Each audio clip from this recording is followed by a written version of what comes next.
Vamos lá, minha gente, vamos continuar resolvendo nossas questões aqui, né? Sem perder muito tempo. Vamos lá para a questão 4 agora. Olha só, André foi denunciado pela prática de um crime de homicídio doloso consumado contra sua ex-esposa Lívia, famosa na cidade de Maricá, Rio de Janeiro, pela contribuição em serviços sociais com crianças humildes. A população local ficou revoltada com o fato, razão pela qual o magistrado avaliou que os jurados não teriam isenção suficiente para o julgamento.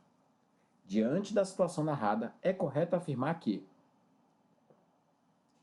o acusado poderá requerer o desaforamento, sendo tal requerimento decidido pelo magistrado de primeira instância. O magistrado pode representar pelo desaforamento, sendo que a decisão sobre o mesmo independe de manifestação prévia da defesa. Letra C. O acusado pode requerer o declínio de competência, de modo que todos os atos processuais passarão a ser realizados pelo juiz da comarca mais próxima.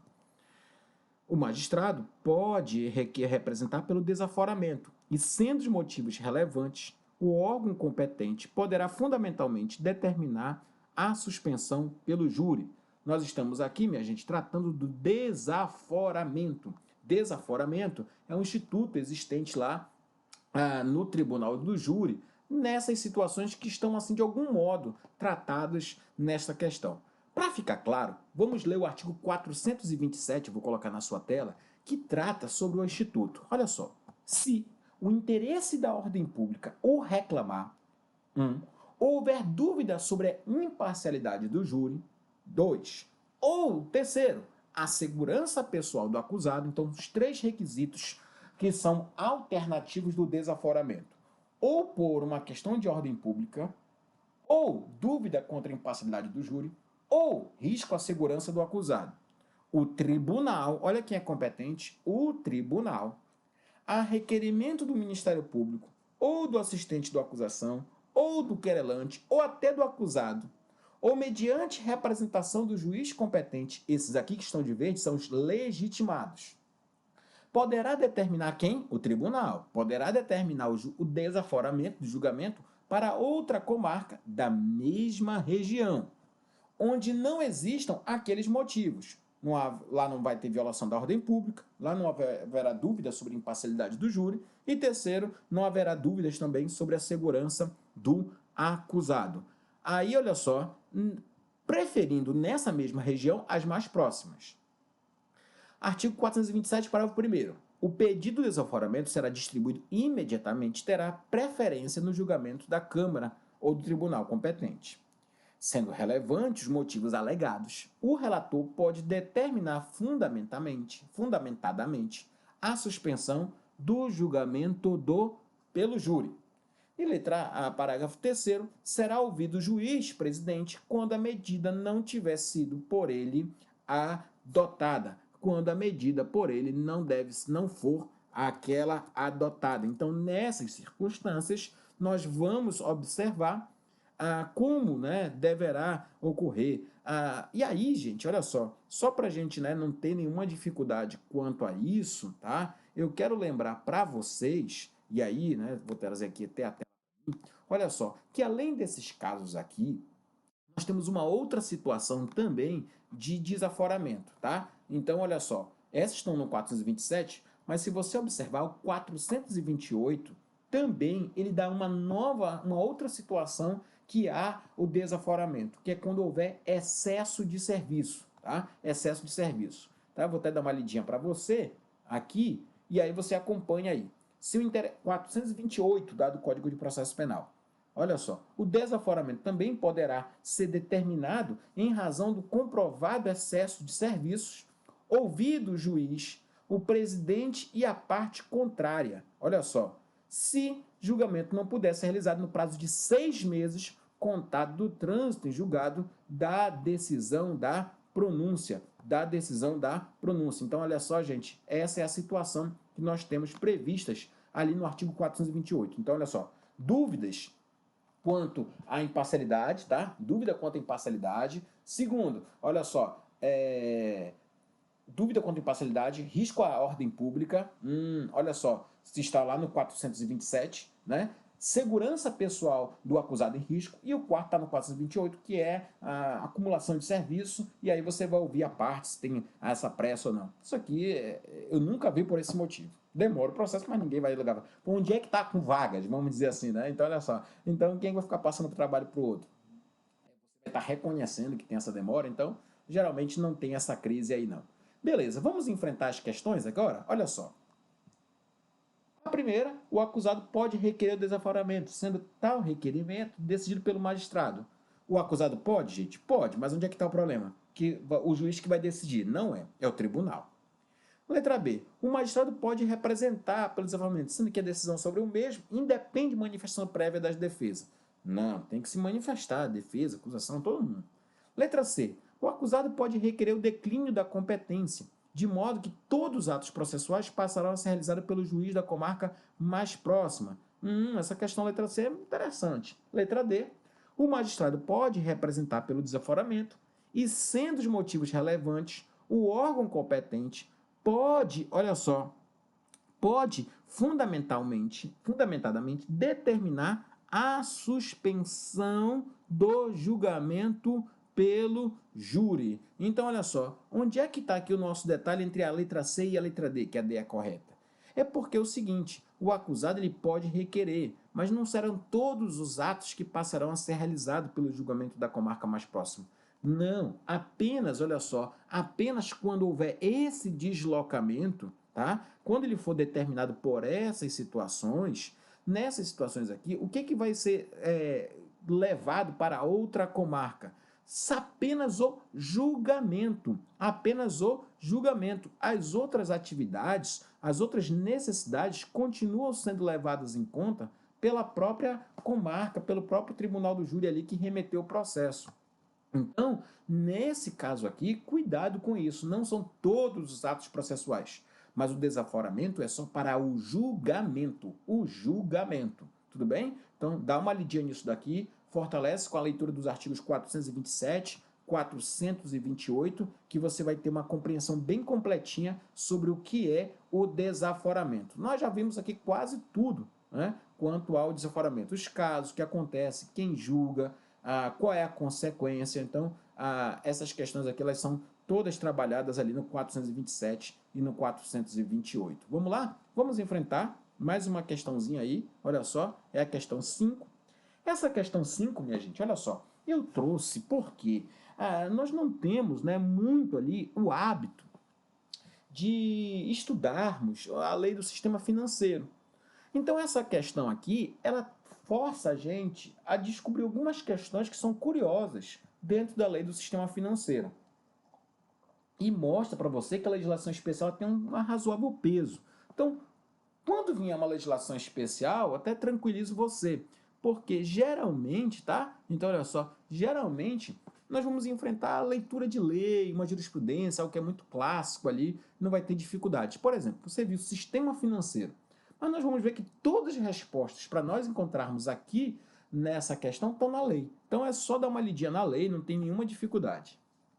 Olha só, a Lei 7492, que é do sistema financeiro, acerca do procedimento previsto para tais crimes, é correto afirmar que, quando a denúncia não for intentada no prazo legal, o ofendido poderá representar o PGR para que este ofereça, designe outro órgão do Ministério Público para oferecê-la, ou determine o arquivamento das peças de informações recebidas. Nos crimes previstos nessa lei, cometidos em quadrilha ou coautoria, o coautor partícipe que, por meio de confissão espontânea, revelar à autoridade ou judicial toda a trama delituosa, terá sua pena reduzida de 1 a 2/5. Letra C. A ação penal será promovida perante a Justiça Federal quando a infração for praticada em detrimento de bens e serviços de entes federais, e nos demais casos será proposta perante a Justiça Estadual. E letra D, os órgãos do Ministério Público Federal e Estadual, sempre que julgarem necessário, poderão requisitar a qualquer outra autoridade informação, documento ou diligência relativa à prova do crime previsto na Lei 7492 de 86. Tudo bem até aqui? Então essas são as questões que são lançadas dentro da quinta questão. Então, olha só, elas trabalham com a lei do sistema financeiro. E aí, minha gente, como eu disse para vocês, eu vou tranquilizá-los, porque nós vamos ler alguns artigos da lei, e aí nós já vamos, não é uma lei tão grande, mas a parte de procedimento está lá no finalzinho, então olha só, que a gente não vai ter dificuldade em responder. Vamos lá, olha só. Artigo 25, parágrafo 2º. Nos crimes previstos nessa lei, cometidos em quadrilha ou coautoria, o coautor ou partícipe, que através da confissão espontânea, revelar à autoridade policial ou judicial toda a trama delituosa, eu acho o máximo isso, trama delituosa, terá sua pena reduzida de 1 a 2 terços. Então, olha só, aquele que caguetar, for o X9, que entregar, olha só, esse delator aqui vai ter uma redução de 1 a 2 terços. Vamos observar a questão? Olha para a letra B, disse que é reduzida de 1 a 2 quintos, então a letra B está errada. E quem é que faz ela errar? O artigo 25, parágrafo 2º. Artigo 26. A ação penal nos crimes previstos nesta lei será promovida pelo Ministério Público Federal perante a Justiça Federal. Então, qual é a legitimidade para crimes contra o sistema financeiro? MPF. Qual é a competência? Justiça Federal. Vamos olhar a alternativa? Olha o que diz a letra C. A ação penal será promovida perante a Justiça Federal quando a infração for praticada em detrimento de bens e serviços de entes federais. Nos demais casos, Justiça Estadual. Está errado esse finalzinho aqui. A legitimidade para o sistema financeiro é do MPF. A competência é a Justiça Federal. E acabou. É o que está no artigo 26. Artigo 27. Quando a denúncia não for intentada no prazo legal, o ofendido poderá representar o PGR para que este ofereça, designe outro órgão do MP para oferecê-la ou determine o arquivamento das peças e informações recebidas. O artigo 27. Gente, agora olha a alternativa A. Dá uma lidinha nela aí. Comparou?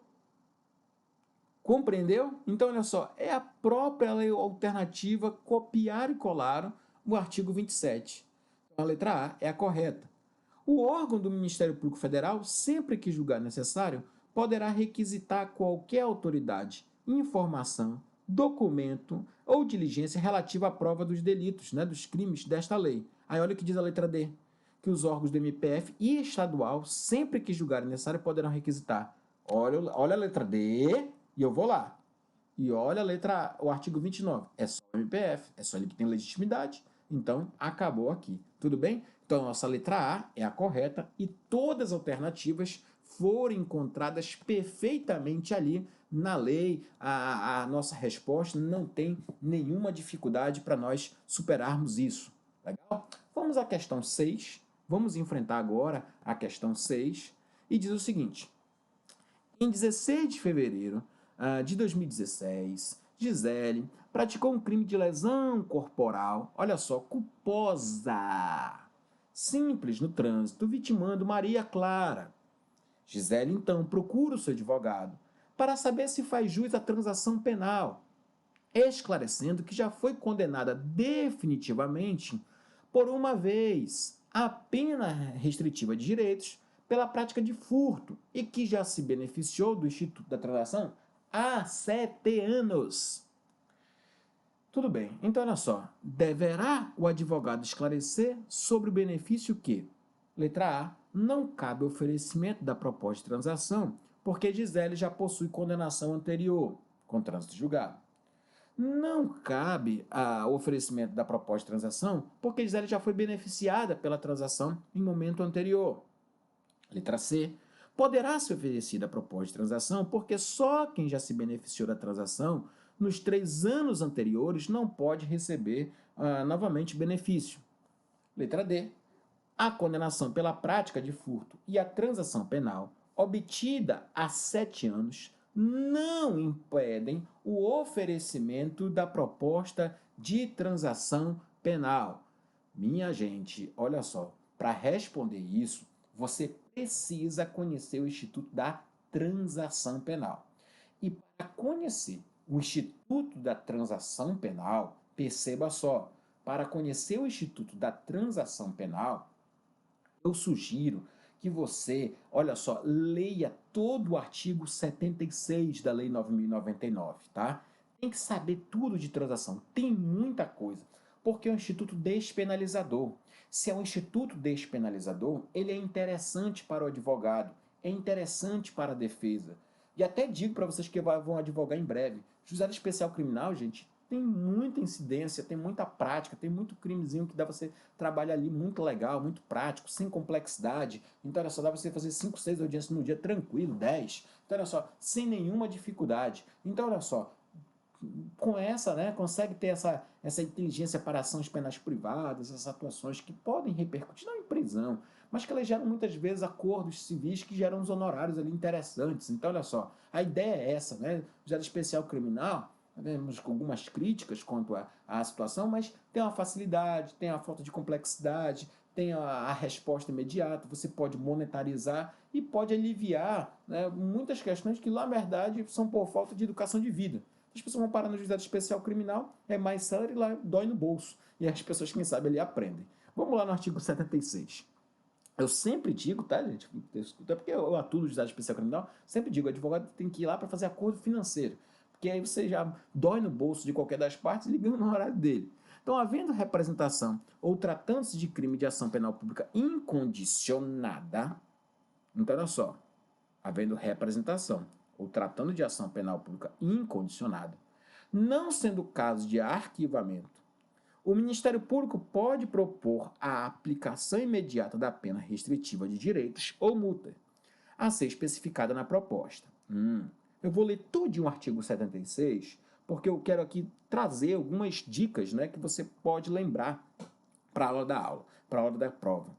Na hipótese de a pena ser de multa única aplicável, o juiz pode reduzir a metade. Vamos lá. Não se admitirá a proposta se ficar comprovado 1. Ter sido o autor da infração condenado pela prática de crime, a pena privativa de liberdade por sentença definitiva.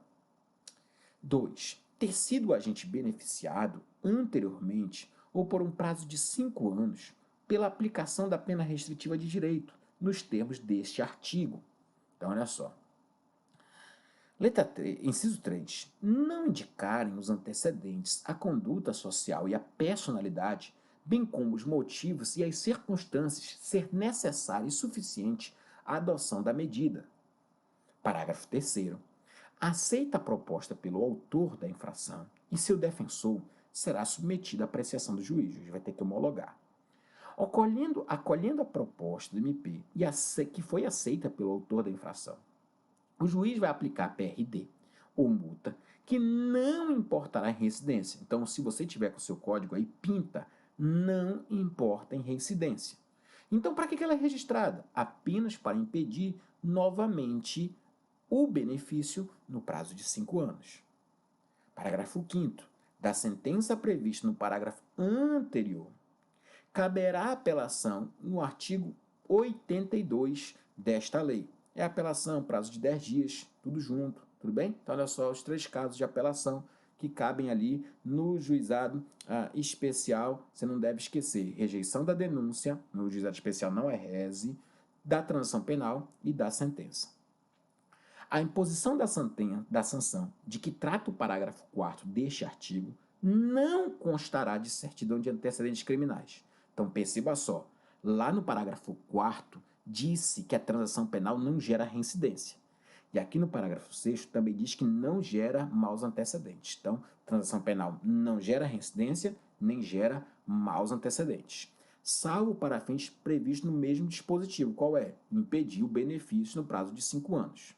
E olha outra coisa curiosa, também não tem efeitos civis. Se o interessado quiser, que ele vá atrás de uma ação no juízo civil. Então, olha só, tem muita coisinha aqui que dá pra gente rever tratando sobre a transação penal. Então, olha só, observando isso, eu quero agora convidar você a dar uma olhadinha de novo no enunciado. E aí, olha só, Gisele praticou um crime de lesão corporal culposa, né? Vitimou a Maria Clara. Gisele faz jus à transação penal, quer saber se tem direito. Esclarecendo que já foi condenado definitivamente por uma vez a pena restritiva de direitos pela prática e que já se beneficiou do Instituto da transação penal. Agora, superado isso, eu quero que você olhe de novo para a lei. A lei diz que o agente, olha só, parágrafo 2º, inciso 1, não poderá ter, olha só, se for condenado pela prática de crime, a pena privativa de liberdade. Não é o caso, porque a Gisele foi condenada por um crime, mas a pena restritiva de direitos. Então, ela tem direito, sim, à suspensão. Já se passaram o prazo. Segundo, ela diz que teve transação há 7 anos. O fato de você ter transação penal só te impede pelo prazo de 5 anos. Mas depois você já pode ter. Então, é como se tivesse um efeito depurador.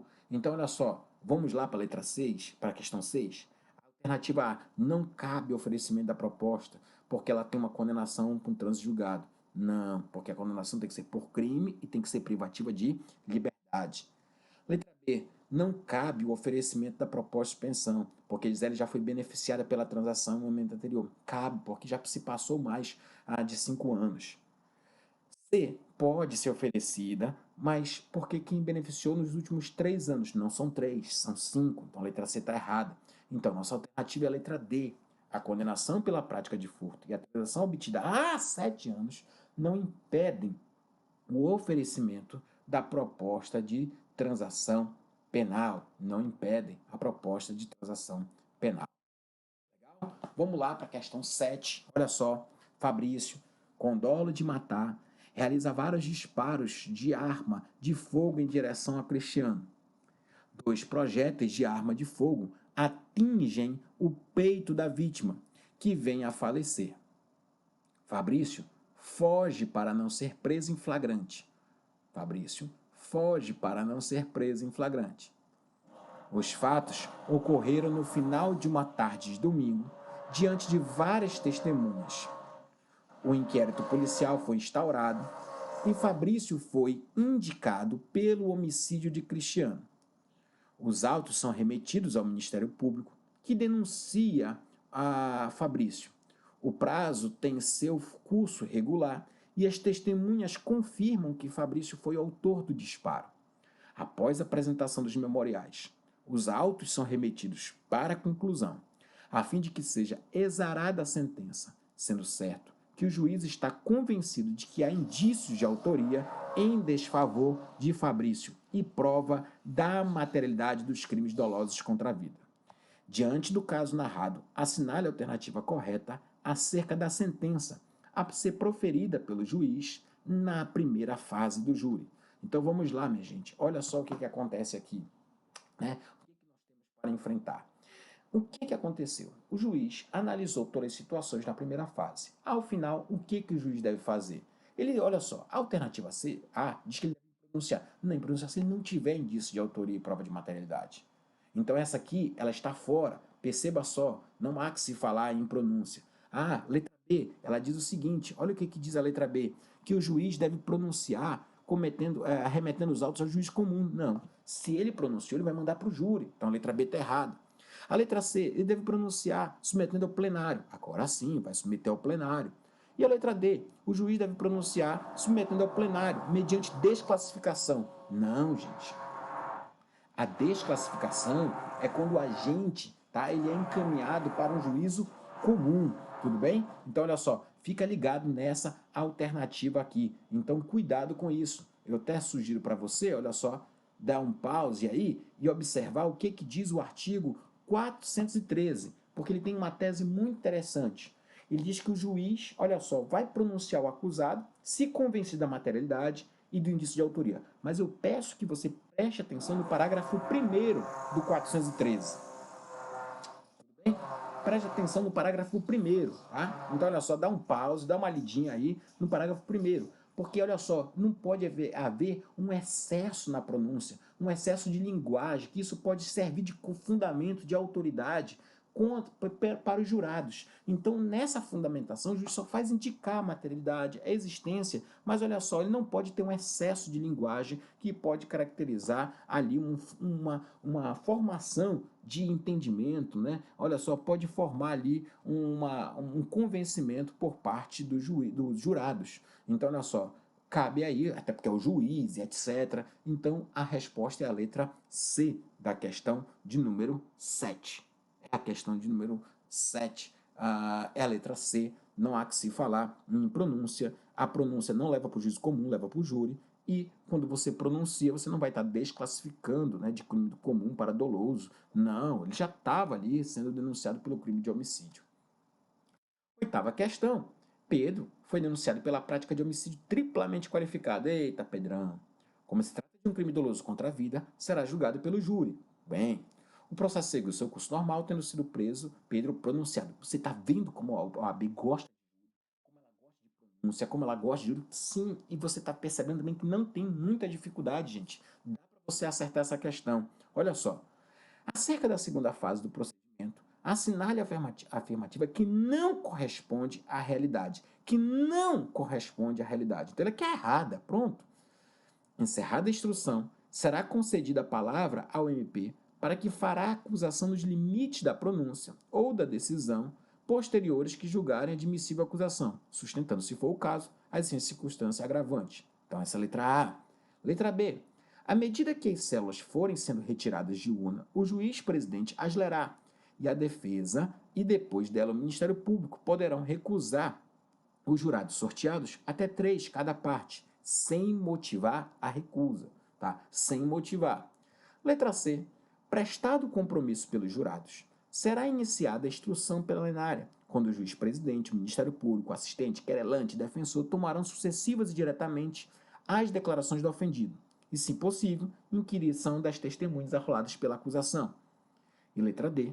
Durante o julgamento, não será permitida a leitura ou exibição de documento que não tiver sido julgado aos autos, com antecedência mínima de 3 dias, dando ciência a outra parte, salvo jornais ou revistas. Então, olha só, gente, essa questão é boa, porque também você pode aproveitar para fazer uma grande revisão sobre os dispositivos que tem do júri. Lá no 468, eu não vou aqui perder muito tempo lendo todo o artigo, mas eu vou te dando algumas dicas, alguns lampejos sobre cada artigo. Então, olha só, o 468, ele explica para você como é que são feitas as cédulas. Então, olha só, elas são retiradas, o juiz vai à defesa e depois dela o Ministério Público e podendo recusar. Sempre oferece depois primeiro a defesa e depois dela o Ministério Público. E lembrando que são até 3 que pode recusar imotivadamente. Imotivadamente, pode recusar todos, mas ele tem que fundamentar. Os 3 é imotivados, tudo bem? Aí eu preciso também que você fique ligado e olhe para a questão, porque qual é a consequência? Né? O jurado aqui, né, recusado imotivadamente por qualquer das partes, será excluído daquela sessão de instrução e julgamento e prosseguirá o sorteio para a composição.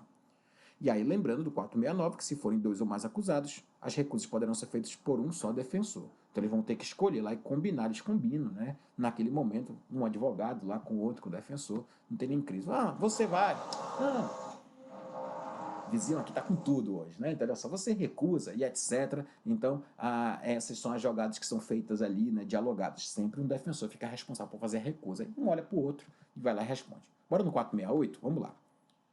As medidas que as cédulas forem sendo retiradas de urna, o juiz vai ler, né? Olha com a defesa, depois o MP, e pode recusar até 3 motivados, né? Então, olha só, vamos para o 473, né? Esse 468 já fizemos, né? Então, olha só, 473, prestado compromisso. Aqui que eu quero chamar a atenção para você. É o seguinte, quero voltar aqui para mim, olha só. O MP, a defesa, o assistente, o querelante, eles perguntam do jurado, do réu, das testemunhas.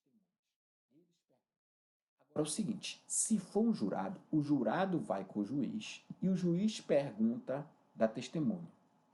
Por que que isso é feito? Para o jurado não transparecer ali, olha só que ele já está formando uma opinião e isso influenciar na votação e etc, até para os outros seus. Então o que acontece? A pergunta é feita para o juiz, manda o bilhetinho e o juiz faz aquela pergunta, né? Então olha só, os jurados formulam a pergunta ofendida às testemunhas por intermédio do juiz presidente. Até porque, gente, o jurado ele não tem a compreensão de que não pode ter pergunta subjetiva. O que você acha? O que você imaginou? São perguntas sobre fatos. Então, tem que passar por esse filtro do juiz para ele examinar, no caso concreto, se aquela pergunta ela é pertinente ao fato e ela não tem nenhuma violação de subjetividade, pergunta repetida, pergunta que, vamos dizer assim, mas você tinha certeza disso, né? Então, olha só, esse tipo de pergunta ela é indutiva na resposta. Tem que ser uma pergunta bem objetiva para não ter nenhuma dificuldade. Vamos lá, o 477.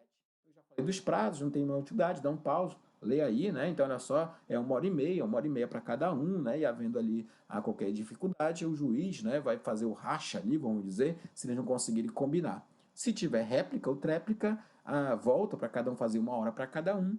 E havendo mais de um acusado, aí nesse caso vai ser 2h30, 2h30, 2 horas e 2 horas. Então, olha só, gente, onde é que está o nosso erro da questão aqui? Você já sabe onde é que está o erro. A gente já leu esse artigo nesta aula, tá? Que é aquela proibição dos 3 dias. Então, olha só, naquela proibição de 3 dias, olha só, e tem várias proibições durante os debates, inclui sim jornais, tá? Então, olha só, inclui jornais que está aqui no 479, bem no finalzinho do slide, olha só. Compreende na proibição a leitura de jornais, qualquer outro escrito. Tá? Então, olha só, então não tem essa história da alternativa dizer salvo jornais. Não, ele não pode mostrar nada, tá? Não pode mostrar nada que não foi juntado aos autos até 3 dias antes, 3 dias úteis. Eu trouxe também nessa questão o 478, tá? Porque isso aqui não foi cobrado na questão, mas enriquece o seu conhecimento. Então, durante os debates, as partes não poderão, olha só, sob pena de nulidade, fazer referência à decisão de pronúncia. Olha, o juiz disse isso, vejam só, não pode. Nenhuma decisão posterior que recorreu do tribunal. Olha o que o desembargador estudou muito, olha o que ele diz aqui. Não pode fazer isso, tá? Não pode usar o argumento de autoridade. E letra B não pode falar assim, olha, tá calado aí, ó. Olha aí, ó, viu? Se ele tivesse compromisso, ele tivesse vindo aqui, nem sequer veio. Então, olha só, a ausência do interrogatório por falta de requerimento em seu prejuízo. Ao silêncio do acusado não pode fazer referência. Ou a ausência de interrogatório por falta de requerimento. Também não pode fazer isso em seu prejuízo. Não pode se utilizar sobre isso nos termos do artigo 478.2, tá? Que também é feito. É um direito dele de não comparecer. Então, gente, quando você olhar para essa questão, todas as alternativas estão corretas, menos a D. E onde é que a D está incorreta? Nesse finalzinho aqui, ó, salvo jornais ou revista. É a última linha. Por quê? Jornal e revista também não pode ser apresentado. Quer apresentar? Tem que se juntar. E juntar com qual prazo? 3 dias. 3 dias úteis. 3 dias úteis. Não esquece disso, não. Tudo certo? Então, olha só, meus amigos, vencemos aí, trabalhamos com procedimentos especiais, muito júri, muito júri. Percebeu? Vem ali um pouquinho de juizado especial, vem um pouquinho ali, acho que dá para trabalhar a lei de drogas, etc. Mas cuidado. Foi uma aula praticamente só sobre questões relacionadas ao júri, que é um procedimento que bomba também ali nas questões da OAB. Grande abraço, fica com Deus, um beijo no seu coração e a gente se vê aqui no CPA. Valeu!